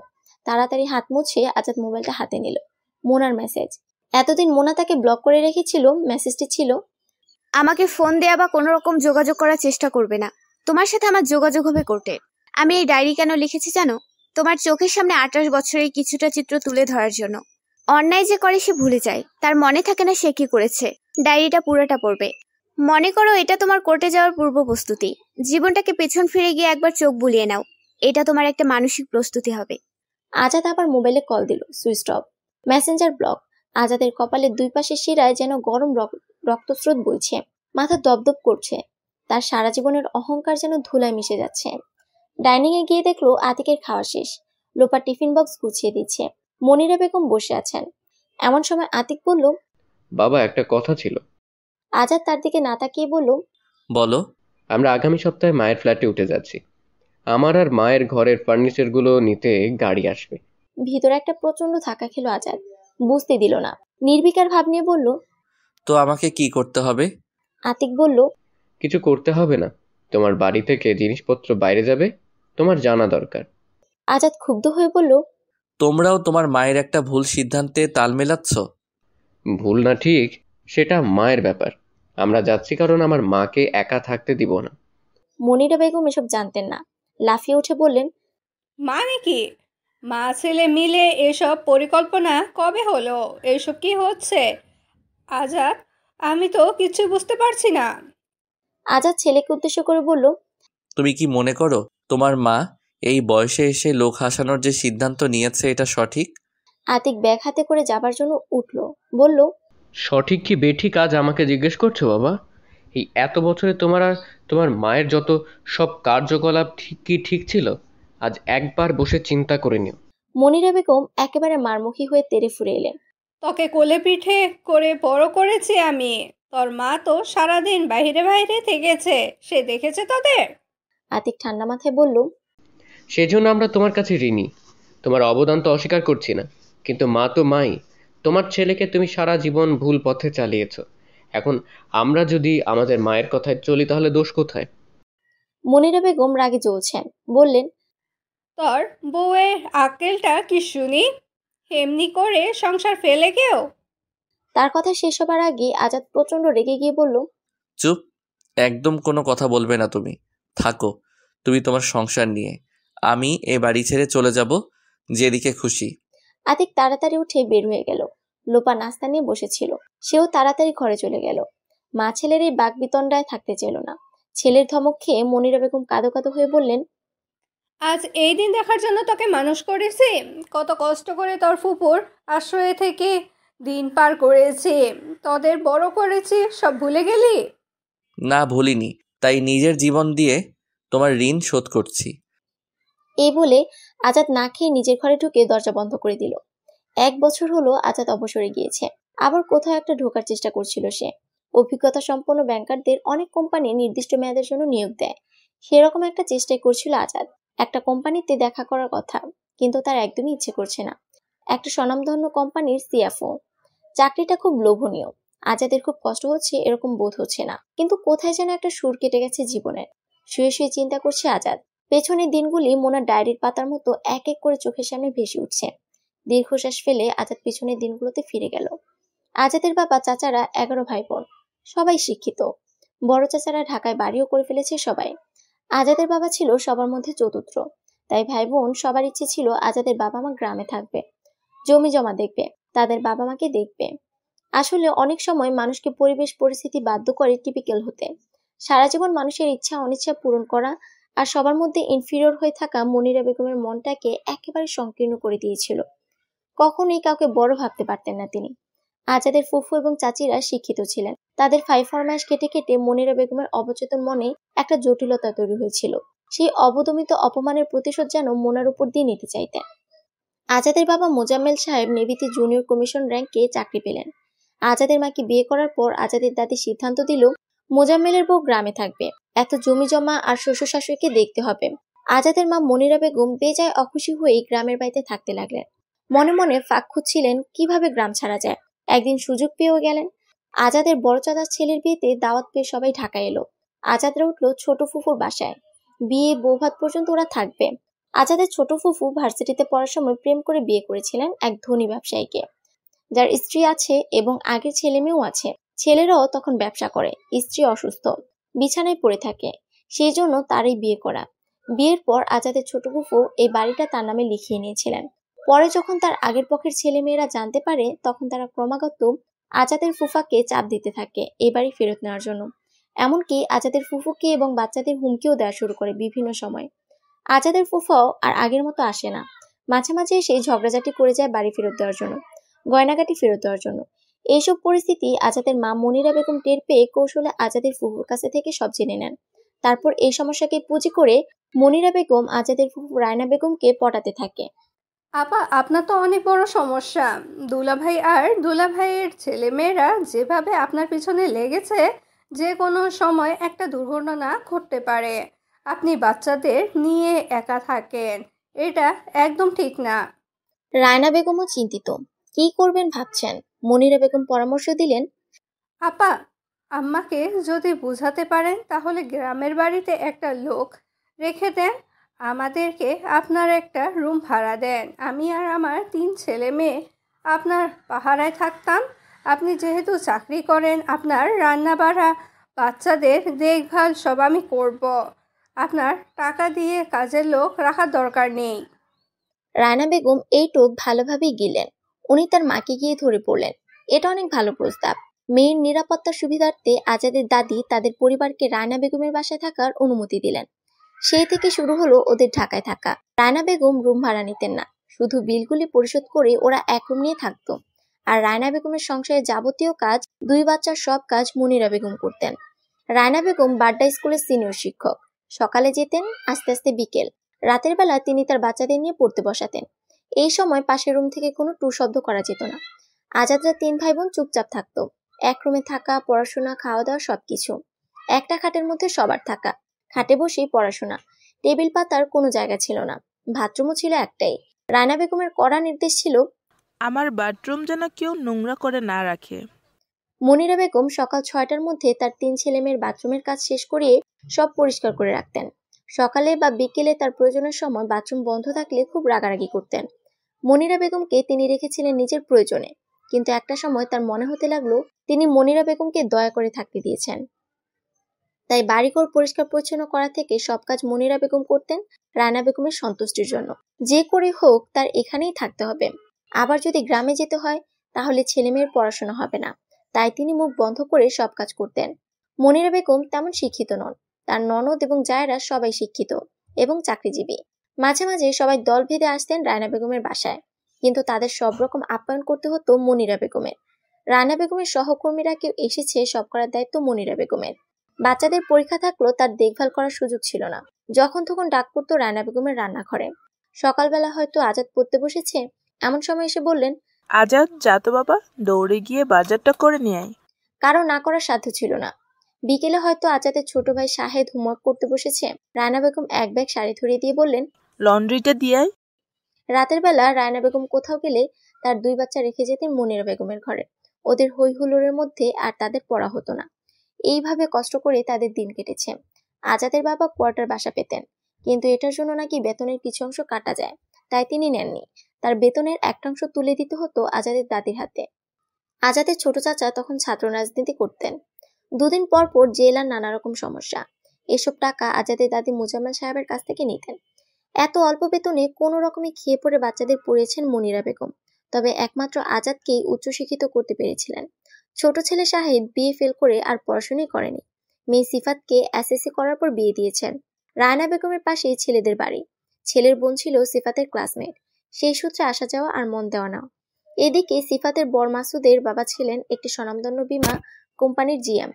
কিন্তু মাসুদ এইচএসসি করে আর পড়াশোনা করেনি। বেকার এবং অর্ধশিক্ষিত ছেলের জন্য এর চেয়ে ভালো পরিবার আর কোথায় পাবেন। সিফাতের চাচা ফুফুদের ও বাড়ি আছে। মন্দের ভালো হিসেবে তারা সিফাতকে বউ করে নিলেন।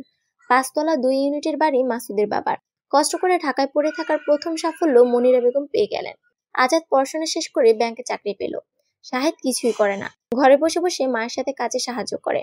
আর যত রকম টিপিক্যাল মহিলাদের গুণাবলী তার মায়ের মধ্যে ছিল, সব সে নিজের অজান্তেই তার মধ্যে ধারণ করে ফেলে। সবসময় নিজেকে এবং নিজেদের চিন্তা ভাবনায় তার কাছে বড় মনে হতো। তার এই স্বভাব তার ছেলেমেয়েরাও পেয়েছে। পরবর্তীতে অনেক কষ্ট করে বাড্ডায় একটা জায়গা কিনে বাড়ি করতে পেরেছিলেন। সেই দাপটে তার আর তার ছেলেদের মাটিতে পা পড়ে না। মানুষ যখন ওপরে ওঠে তখন সে অতীত ভুলে যায়। পরের বাসায় আশ্রিত থেকে বুদ্ধি ও কষ্টের বিনিময়ে আজ সে সফল। আজ আর তার অহংকারে মাটিতে পা পড়ে না। তিনি একটা স্বনামধন্য অধ্যাপকের মেয়েকে বলেন, বাবার ঢাকায় বাড়ি নেই, এমন এমএ পাস কত আমার হাতের ফাঁক দিয়ে পড়ে যায়। আসলে যারা সম্মান পেয়ে বড় হয় তারাই মানুষকে সম্মান করতে পারে। আর যারা আজাদের মতো পরের আশ্রয়ে মন ছোট করে অবহেলিত হয়ে বড় হয়, তাদের মনটা আর বিকশিত হয়ে উঠতে পারে না। হীনমন্যতায় ভোগাটা তাদের জীবনের সাথে আষ্টে পৃষ্ঠে গেঁথে যায়। তারা যত উপরে ওঠে ততই দাম্ভিক হয়, ততই মনে হয় অন্যদের ছোট করে সুখ পায়। নিজেদের জীবনে পাওয়া অসম্মান অবহেলা অন্যকে করে মনের সুপ্ত জ্বালা মেটাতে চায়। অনেক ব্যতিক্রম আছে, ঠিক এর উল্টো আছে, কিন্তু আজাদের পরিবার ব্যতিক্রম হতে পারেনি। মোনার মতো একটা সুন্দর, স্বাধীন আর মুক্ত চিন্তার পরিবেশে বেড়ে ওঠা একটা মেয়েকে নীরবে নিঃশব্দে অপমানের কাঁটায় খুঁচিয়ে খুঁচিয়ে রক্তাক্ত করেছে দিনের পর দিন। মোনা 7 দিনের ট্যুর শেষে এসে চাষারা মায়ের বাসায় উঠেছে। মা ফিরোজা বেগম রিটায়ার্ড এখন। অনেক পড়া হলেও মেয়ের জীবনের লাঞ্ছনার কথা সবই শুনেছেন। তিনি শিক্ষক হলেও আগের যুগের মানুষ। মেয়ের ডিভোর্স হয়ে যাক এটা তিনি চান না। আমাদের সমাজে বাবা মারা শিক্ষিত হোক বা অশিক্ষিত হোক, এই একটা জায়গায় সবাই এক। মেয়ে যত নির্যাতিত হোক তাদের একটাই কথা, ধৈর্য ধর, একদিন সব ঠিক হয়ে যাবে, বাচ্চা নিলে সব ঠিক হয়ে যাবে। এইসব বলে কোনো রকমের ঠেলে ঠুলে মেয়েটাকে স্বামীর বাড়ি পাঠিয়ে নিশ্চিন্ত হন।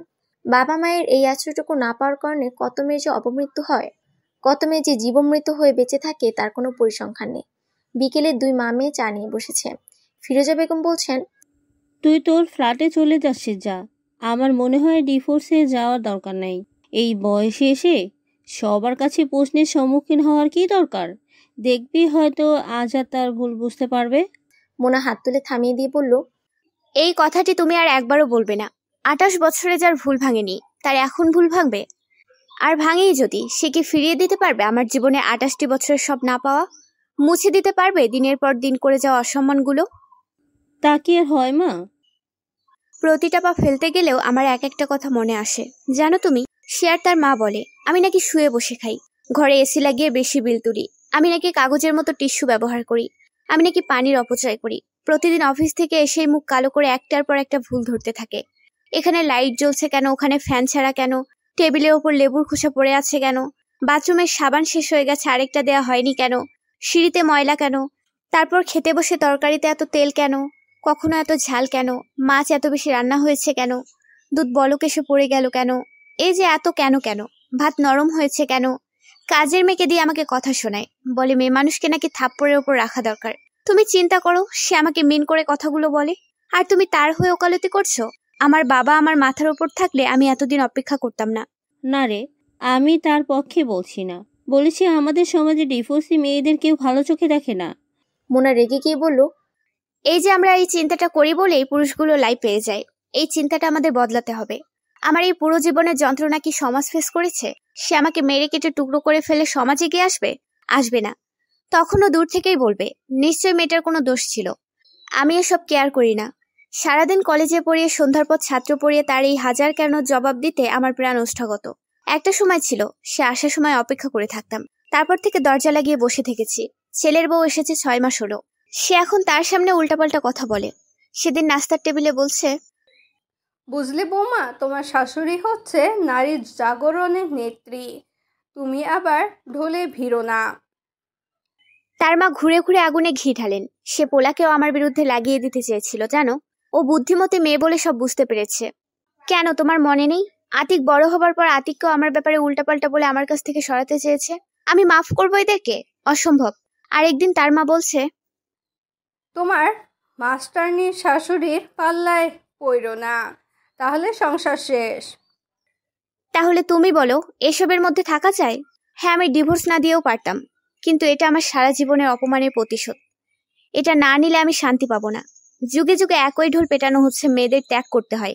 কেন? বিয়েটা কি মেয়েরা একা করে, নাকি এটা কোনো একপাক্ষিক চুক্তি?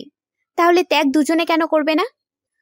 ফিরোজা বেগম দীর্ঘশ্বাস ফেলে বললেন, আমি তোর কষ্ট বুঝি মা, তুই যা ভালো বুঝিস কর। এমন সময় লোপার ফোন এলো। মোনাকে জানালো বসার সব ফার্নিচার নিয়ে গিয়ে মোনার ফ্ল্যাটে গুছানো হয়ে গেছে। তার দাদি শাশুড়ি নাকি অনেক হইচই করেছেন। মোনার সাথে লোপার সম্পর্ক অনেক ভালো। লোপাকে আতিক পছন্দ করে বিয়ে করেছে, এটা আগে থেকে মোনা জানতো। আতিক মায়ের কাছে কোনো কিছু কখনো লুকোয়নি। মোনা যেদিন শুনেছে আতিক একজনকে পছন্দ করে, সে শুধু একটা কথাই বলেছিল, যাকে ভালোবাসো তাকে যদি সম্মানও করতে পারো তবেই তাকে বিয়ে করো, নইলে করো না।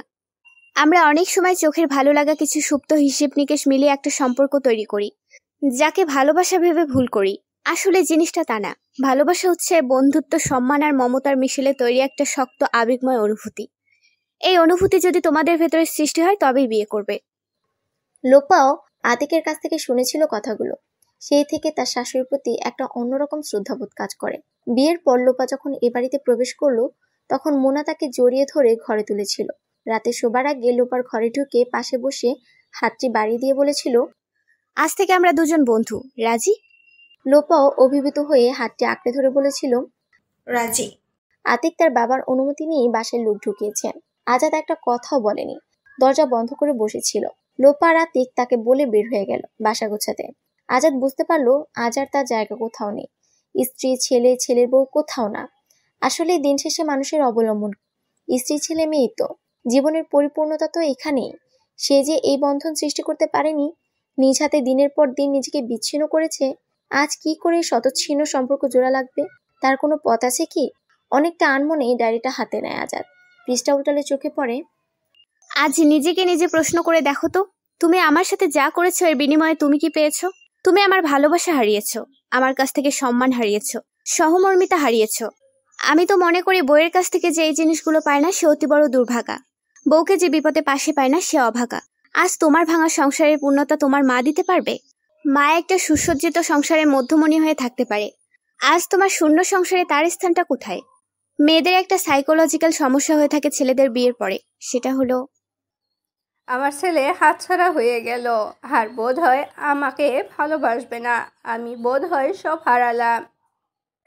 ঠিক এইখানে একটা পুরুষের বিশাল দায়িত্ব থাকে মাকে আশ্বস্ত করার, তাকে বোঝানোর যে তুমি আমাকে হারাওনি, বরং এখন আমরা দুজনেই তোমার। আমাদের সবার উপরে তুমি ছায়া হয়ে থাকবে। তিনি যদি নিরাপত্তার অভাববোধ থেকে কোনো রকম ভুল আচরণ শুরু করেন, ছেলেটির ভূমিকা হলো সেটা শুধরে দেয়া। কিন্তু অনেক পুরুষ দেখা যায় সমস্যাটি এড়িয়ে যান, না দেখি না বুঝি ভাব করে। এতে সমস্যাটি একটা সময় গিয়ে জটিল হয়, আর তার পুরো দায়ভার গিয়ে পড়ে মেয়েটির ওপর।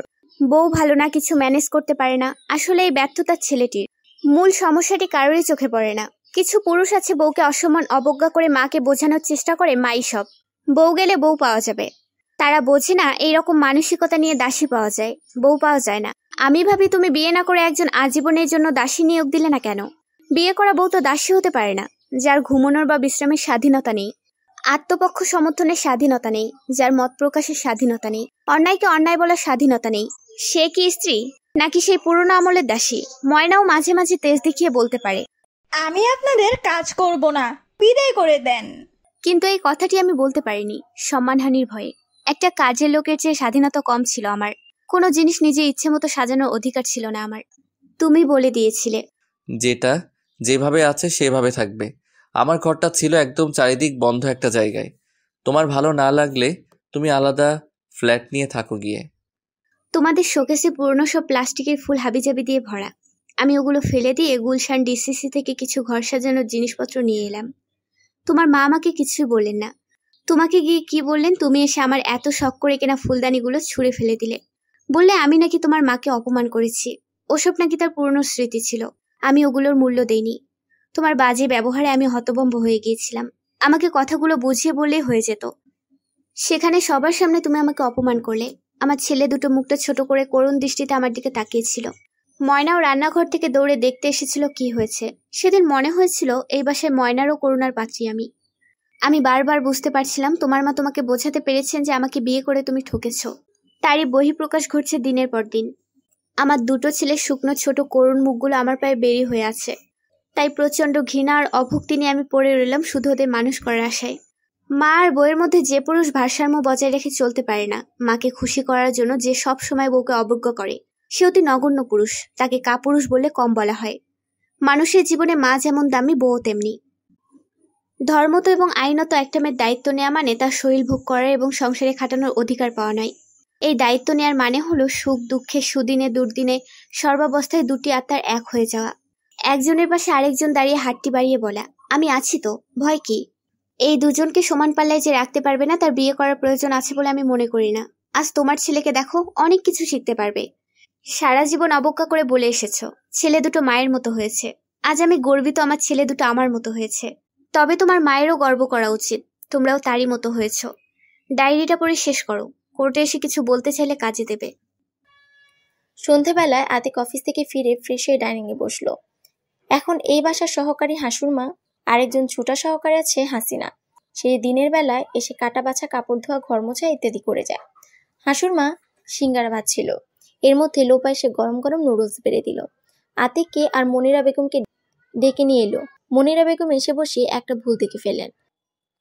টেবিলটা ঠিক মতন মোছা হয়নি, পানি লেগে আছে, নুডলসকে রেঁধেছে তুমি না হাসুরমা?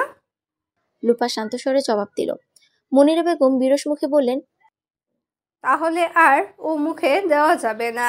দাও দুটো বিস্কুট দাও, চা দিয়ে খাই। আতিক নুডলস খাচ্ছে। আজাদ ও মুখে দিল, কই খারাপ হয়নি। আসলে কিছু কিছু মানুষের কাজই হলো সারাক্ষণ অপরের ভুল ধরা। তাদের ধারণা তারা নিজেরা পারফেক্ট, আর বাকি সবাই ভুল। আতিক খেতে খেতে বলল, তোমার বয়স কত হলো দাদি? মনিরা বেগম চায়ে বিস্কুট ডুবিয়ে খাচ্ছেন। বললেন, 80-র উপরে। আতিক বলল, এত বছর কিন্তু অনেকেই বাঁচে না। তোমাকে আল্লাহ এখনো ভালোই রেখেছেন। এখন অন্তত মানুষের পিছনে না লেগে আল্লাহর দিকে মন দাও। কোথায় কি হলো না হলো এগুলো নিয়ে মাথা ঘামানোর দরকার নেই। মনিরা বেগম ফোঁস করে উঠে বললেন, তুই আমাকে বাঁচার খোঁটা দিলি, এই জন্য তোকে কোলে পিঠে করে বড় করেছে। হেই তো রেগে গেলে। তোমাকে খোটা দিলাম কোথায়? বললাম এ বয়সে একটু আল্লাহ খোদা নিয়ে ব্যস্ত থাকো।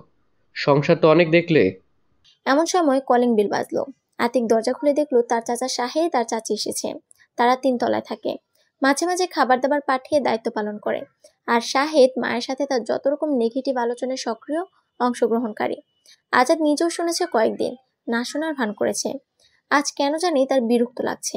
লোপা রান্নাঘর থেকে নুডলস নিয়ে এলো। হাসুরমাকে চা দিতে বলল।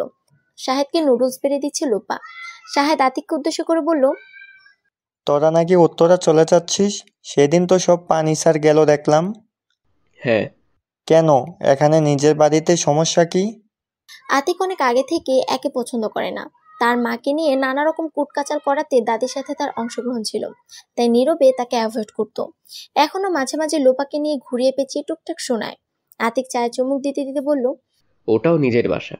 মনিরা বেগম শ্লেষের সাথে বললেন, মা ছেলেরা মিলে সুখের বাসা করেছে বুঝলি, এখানে সুখ নেই। শাহেদ আজাদের দিকে তাকিয়ে বলল, ভাইজানও কি যাচ্ছেন? আজাদ বলল, আমি কি করব সেটা পরের ব্যাপার। আপাতত মাকে তোমাদের সাথে নিয়ে যাবে। এখানে যেহেতু কেউ থাকছে না, মাকে এখানে একা রাখার দরকার নেই। কাল থেকে মা তোমার বাসায় চলে যাবে। ভাইজান, আপনাকে একা রেখে মা যাবেন? আজাদ দৃঢ় গলায় বলল, হ্যাঁ যাবে। শাহেদ মনে মনে একটু চিন্তিত। শাহেদের বউ সুমি একটু উসখুস করছে। মনিরা বেগম যেখানে থাকেন সেখানে সব সময় একটা গ্রুপিং তৈরি করে রাখেন। কিছু মানুষ আছে জীবনটাকে সহজ করে দেখতে পারেন না, কারো না কারো পিছনে তার লাগা চাই, এটা তাদের মজ্জাগত সংস্কার। শাহেদ এতদিন মায়ের সাথে তাল মিলিয়ে অনেক সুযোগ সুবিধা নিয়েছে আজাদের বাসা থেকে। রান্না করা তরকারির হাঁড়িও চলে গেছে অনেক সময় তার বাসায়। দুধ, ডিম, মাছের প্যাকেট কত কি পাচার হয়েছে। শাহেদ খুব ভালো করে জানে মা তার সংসারে গেলে তার বউয়ের পিছনেও লাগবে। এতদিন মোনাকে জব্দ করার জন্য ওদেরকে হাতে রেখেছে, এখন পরিস্থিতি পাল্টে যাবে, দূর থেকে আর ভালো সাজা যাবে না। শাহেদ আমতামতা করে বলল, মা সারা জীবন এখানেই থেকেছেন, আমার ওখানে তার ভালো নাও লাগতে পারে, তাই বলছিলাম কি মা এখানেই থাকুক, আমরাই দেখাশোনা করব। আজাদের আজ চোখ খুলে গিয়েছে, এখন আর কাউকে চিনতে বাকি নেই। কঠিন গলায় বলল, না, মাকে কালই তোর বাসায় নিয়ে যাবি। আমার এই বাসা আমি ভাড়া দিয়ে দেব। আতিক, তোমার লোকদের ফোন দাও, কাল সকালে এসে মায়ের ঘরের সব আসবাবপত্রে উপরে তুলে দিয়ে যাবে। শাহেদ আর কথা বাড়ানোর সাহস পেল না, মনে মনে বলল, কি অভিনব কায়দায় প্রতিশোধ নিয়ে নিচ্ছ মোহনা। আজাদ নিজের ঘরে চলে যাচ্ছিল, পিছন থেকে হঠাৎ মনিরা বেগম বলে উঠলেন, তোর বউ হুট করে বাপের বাড়ি চলে গেল আর অমনি তুই তার সাথে তাল মিলাচ্ছিস? শোন, আমাদের গ্রামের একটা কথা প্রচলিত আছে, পুরুষ রাগলে হয় বাদশা আর মেয়ে মানুষ রাগলে হয় বেশ্যা। আতিক লোপাকে নিয়ে আজই মায়ের বাসায় উঠবে, তাই একটা ভালো পরিবেশ তৈরি করে বিদায় নিতে চেয়েছিল, সেটা আর হলো না। কথাটি শুনে তার মাথায় আগুন ধরে গেল। সে উঠে গিয়ে দাঁড়িয়ে বলল, তোমাকে যে সম্মান দিয়ে এসেছি এতদিন, আসলে তুমি তার যোগ্য না। তুমি একটা নোংরা মনের মানুষ। আমার মা কি করে যে তোমাকে সহ্য করেছেন আমার ভাবতে অবাক লাগে। চলো লোপা, এখানে আর এক মুহূর্ত নয়। শাহেদ উঠে কিছু একটা বলার চেষ্টা করছিল, আতিক থামিয়ে দিয়ে বলল, ছোটবেলায় তোমার ঘাড়ে পিঠে চড়ে বড় হয়েছি, তোমাদের আদর ভোলার নয়, কিন্তু একটা ইনফিরিয়র কমপ্লেক্স থেকে তোমরা আমার মায়ের পিছনে লেগে থাকতে সবসময়। আমার মা সবসময় আমাদের বলতেন, তাদের সমস্যা আমার সাথে, তোমাদের দুই ভাইকে তারা ভালোবাসেন, তাদের সাথে কখনো খারাপ ব্যবহার করবে না। তোমরা যদি মানুষ হও তাহলেই আমার সব জবাব দেয়া হয়ে যাবে। এই হলো আমার মা, বুঝলে? তার আর তোমাদের মধ্যে তফাৎটুকু নিজেরাই চিন্তা করে বের করে নিও। সবাই চুপ। আজাদ কিছু একটা বলার জন্য ফিরে দাঁড়িয়েছিল, এর মধ্যে একটা ফোন এলো। ফোনটা রিসিভ করে সে তার ঘরের ভিতর ঢুকে পড়ল।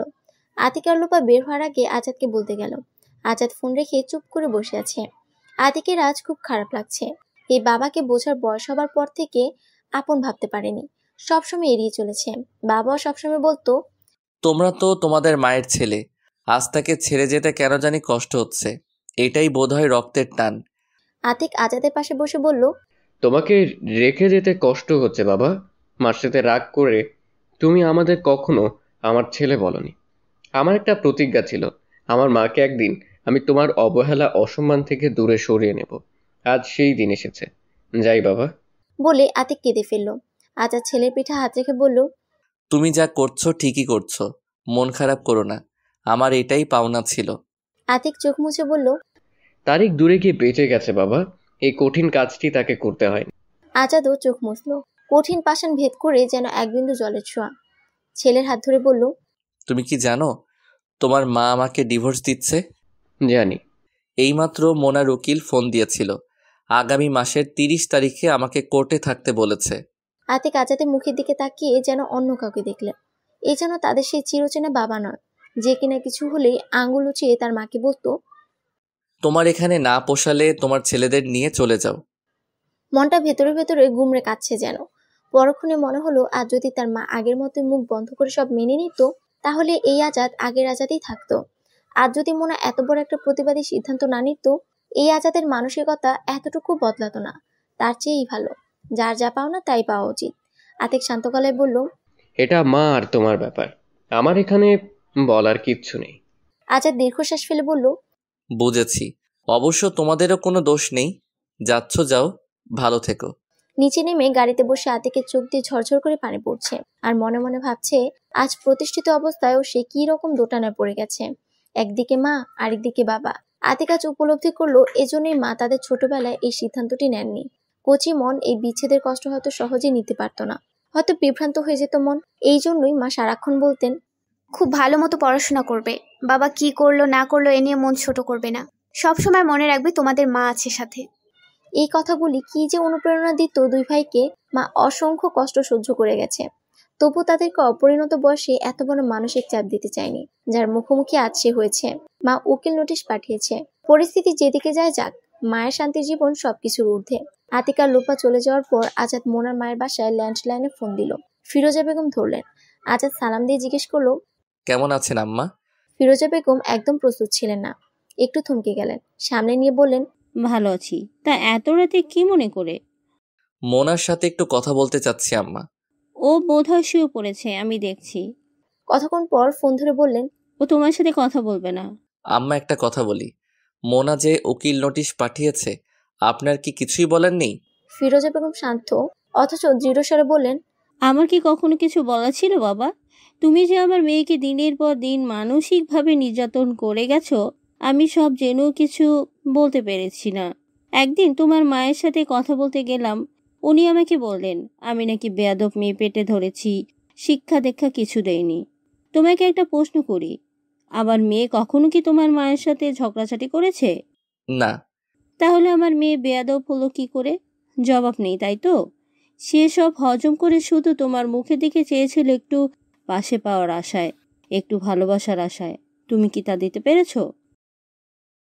আজাদ চুপ করে রইল।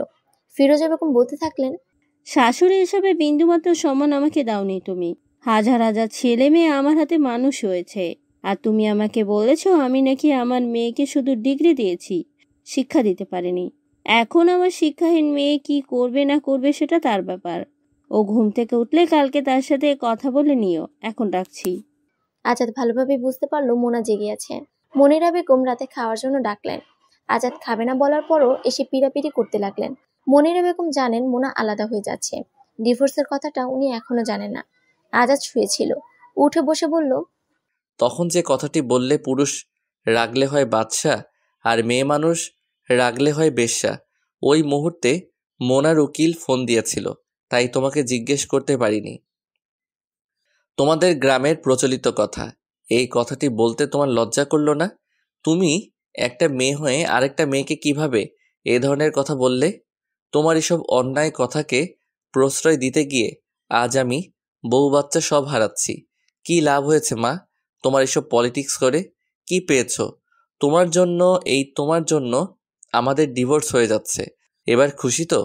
এইটাই তো চেয়েছিলে, তাই না? এবার তোমার ছেলে তোমারই থাকছে, আর কারোর সাথে টানাটানি করতে হবে না, মিথ্যে বদনাম বানিয়ে বানিয়ে বলতে হবে না। যাও, এবার নিশ্চিন্তে ঘুমাও গিয়ে। মনিরা বেগম কিছুক্ষণ হাঁ করে ছেলের মুখের দিকে তাকিয়ে থাকলেন।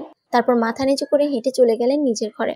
কথাগুলি বলে আজাদ মনের ক্ষোভ ছাড়লো ঠিকই, কিন্তু নিজের কাছে সে কোনো কৈফিয়ত দিতে পারল না। কেন সে শুধুই একতরফা বিচার করেছে? কোনোদিন মোনার কোনো কথা কি সে শুনতে চেয়েছে? শুনতে চায়নি। মোনাকে বোঝার চেষ্টা কি কখনো করেছে? করেনি। তাহলে আজ সে কোন মুখে মোনার সামনে গিয়ে দাঁড়াবে? সেদিন সারা রাত আজাদের ঘুম হলো না। মোনাকে কয়েকবার ফোন দিয়েছিল, সুইচ অফ দেখাচ্ছে। কাল মোনার ছুটি শেষ, হয়তো কালই ঢাকায় চলে আসবে, পরশু কলেজে জয়েন করবে। হাজার হাজার বার ভেবে দেখেছে আজাদ মোনার সাথে দেখা করবে কিনা, কিন্তু বারবার মনে হচ্ছে যদি মোনা ফিরিয়ে দেয়, কলেজ থেকে ফিরিয়ে দিলে সবাই ব্যাপারটা জানবে। ফ্ল্যাটে গেলেও গেটে পারমিশন নাও দিতে পারে। আজীবনের দাম্ভিকতা তাকে বারবার বাধা দিচ্ছে। যদি মোনা তাকে সবার সামনে অপমান করে ফিরিয়ে দেয়, তার চেয়ে কলেজে জয়েন করার পর ফোন দিবে। সকালবেলা একটু চোখ লেগে এসেছিল, ফোনের শব্দে ঘুম ভেঙে গেল। ধর্মর করে উঠে দেখলো 9টা বাজে। ফোন বাজতে বাজতে কেটে গেল। অপরিচিত নাম্বার, কি হতে পারে ভাবতে ভাবতে আবার রিং হলো। আজাদ রিসিভ করলো। আতিক তার অফিসের নাম্বার থেকে ফোন দিয়েছে, বলল 3 জন লেবার পাঠিয়ে দিচ্ছে, বাসায় এসে তার দাদি জিনিসপত্র উপরে তুলে দিয়ে যাবে। আজাদ বলল 12টার দিকে পাঠাও। আজাদ বাইরে এসে দেখলো তার মায়ের দরজা বন্ধ। হাসুর মা এসে বলল, নাস্তা দিব ভাইজান? দাও। মা খেয়েছে? না, খালাম্মা সকালে 1 কাপ লাল চা নিয়েছে। আচ্ছা, আমাকে নাস্তা দাও। কফি বানাতে পারো? হাসুর মা মহা উৎসাহের সাথে বলল, পারি ভাইজান, মামির কাছ থেকে শিখছি। কিভাবে বানাই কয়েকদিন দেখিয়েছে, তারপর একদিন মামি আমারে বানাইতে দিছিল। ঠিক আছে, এখন বানাও দেখি কেমন পারো। হাসুর মা খুশি মনে কফি বানাতে চলে গেল। এই ফাঁকে নিজেও একটু খাবে।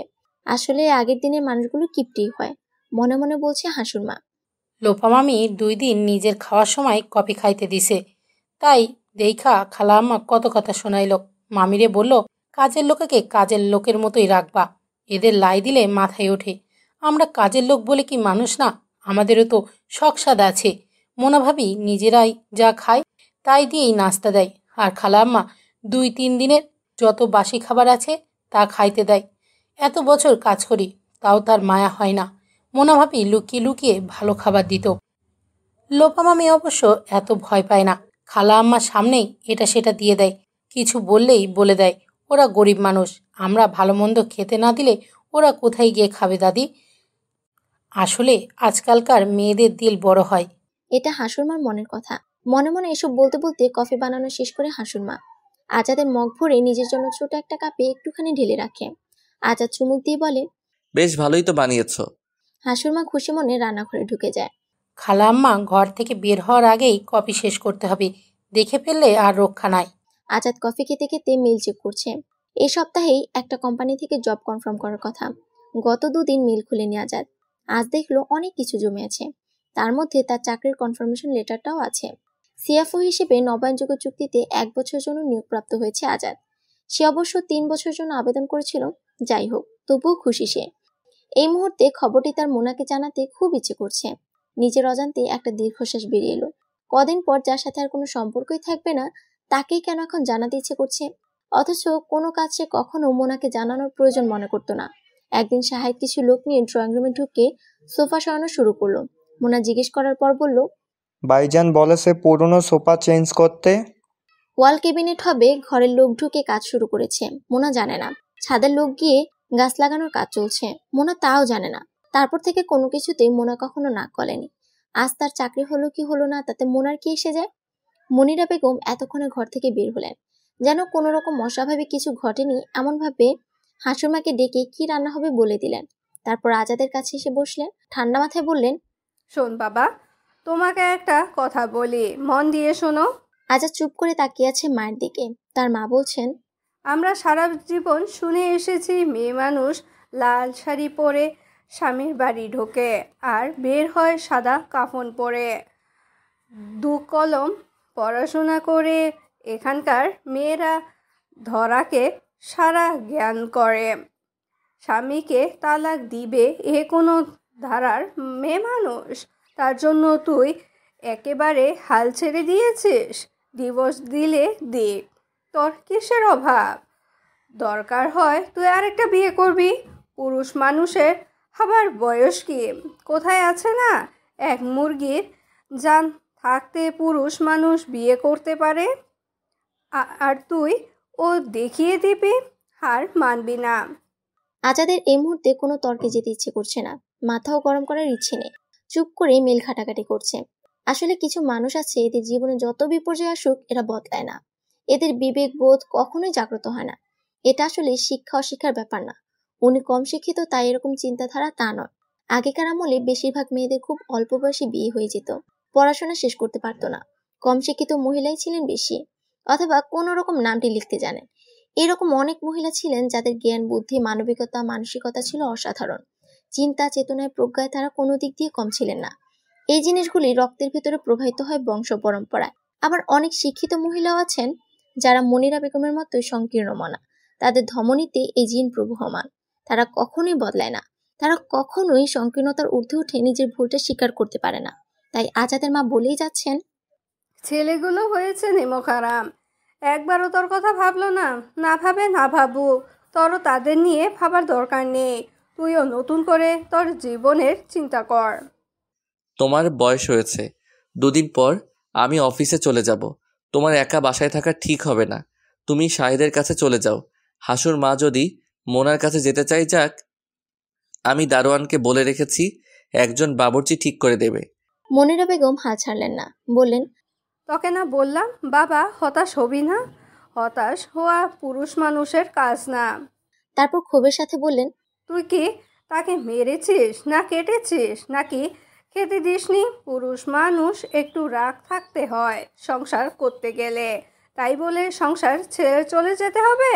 তাই তো যুগের পর যুগ ধরে এই সংসার চলে আসছে স্বামীর বাড়িতে। মেয়েদের দুটো খেতে পড়তে পারলেই হলো, এর বেশি আর কি দরকার?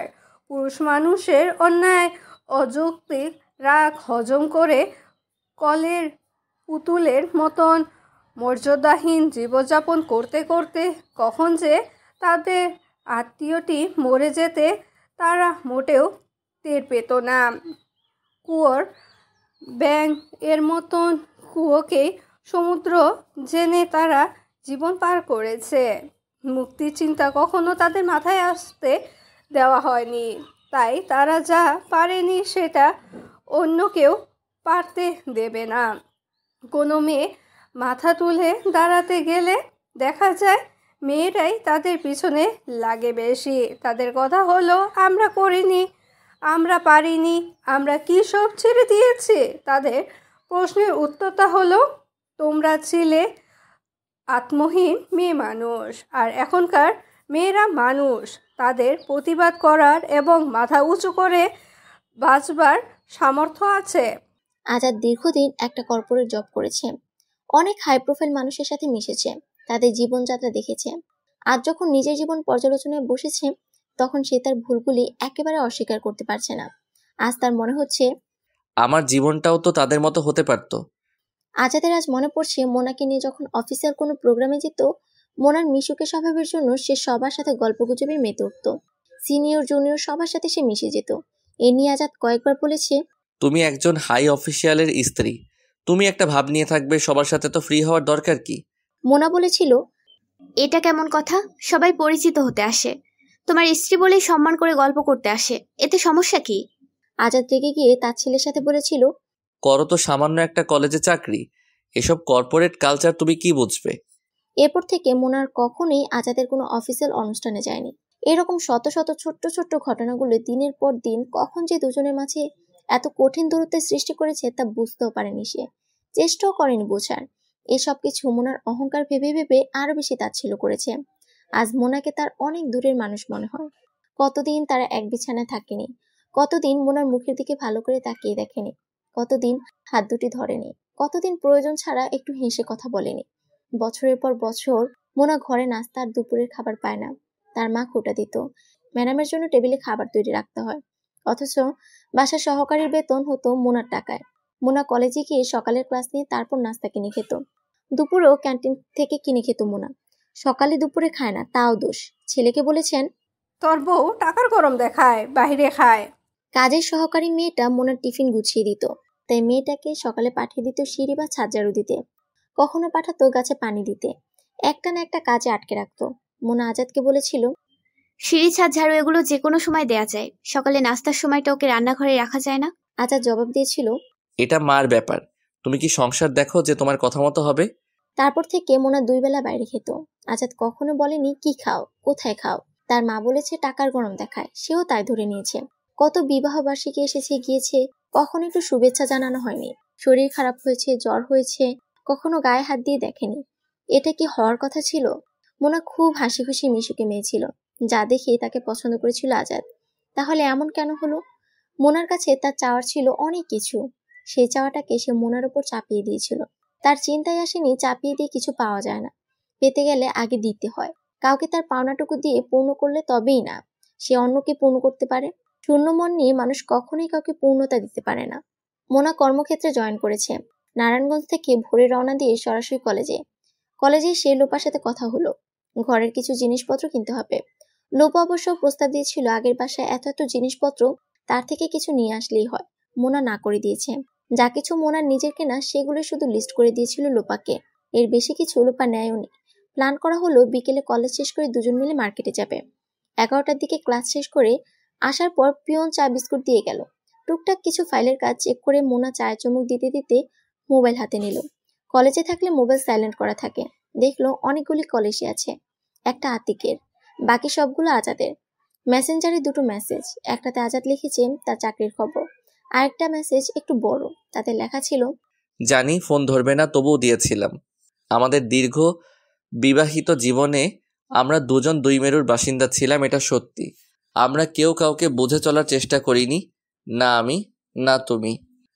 আমি ভুল পথে চলেছি, আর তুমি আমাকে অত্যন্ত যত্নের সাথে অবহেলা করে নীরবে দূরে সরিয়ে দিয়েছ, আমার দিক থেকে মুখ সরিয়ে নিয়েছ। তুমি কি আমাকে বোঝাতে পারতে না? দূরে সরে না গিয়ে কাছে টেনে আমার ভুলগুলো ধরিয়ে দিতে পারতে না? একদিন হয়তো আমি ঠিকই বুঝতাম, কিন্তু তুমি তা কখনোই করনি। আমার অনেক ভুল ছিল, আমি স্বীকার করি, কিন্তু তোমার অহংকার বোধও কি এই দূরত্বের জন্য দায়ী নয়? ছেলেদের নিয়ে একটা আলাদা জগৎ তৈরি করে তুমি তোমার মতো থেকেছ। আমি চেয়ে চেয়ে দেখেছি, লোভ হয়েছে খুব তোমাদের মাঝে ঢোকার, কিন্তু তোমাদের বোঝাতে পারিনি। একবার তুমি আড়ং থেকে 3টি কাপ পিরিচ কিনে নিয়ে এলে, এসেই ছেলেদের দেখিয়ে বললে, এটা আমাদের 3 মা ছেলের। বিকেলবেলা ছেলেদের নিয়ে বারান্দায় বসে চা খেলে, আমি খেলাম ডাইনিংয়ে বসে। ব্যাপারটিতে আমি কষ্ট পেয়েছিলাম, বুঝতে দেইনি কখনো। তোমার নীরব তাচ্ছিল্য আমাকে আরও রাগী করে তুলেছে। তোমাকে আরও আঘাত করার জন্য তখন যা নয় তাই করেছি। সংসারে একজন খারাপ হলে আরেকজনকে ঠান্ডা মাথায় হাল ধরতে হয়। তুমি নীরবে হাল ছেড়ে দিয়ে নিজের মতো নোঙর তৈরি করে নিয়েছ, আর আমি হাল ছাড়া নৌকোর মতো যেদিকে চালাই সেদিকে ছুটেছি।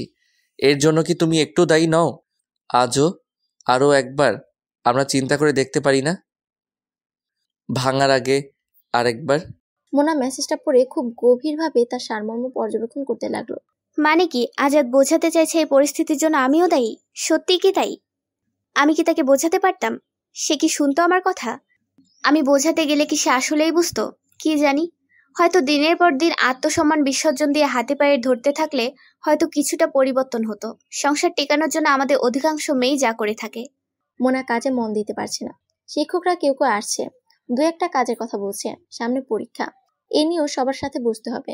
কত কাজ, কিন্তু অস্থির মন নিয়ে কাজ করা বা কাজের পরিকল্পনা করা কোনোটাই হয়ে ওঠে না। মোনা এই মুহূর্তে সব চিন্তা দূরে সরিয়ে রাখলো। রাতে বাসায় বসে চিন্তা করা যাবে।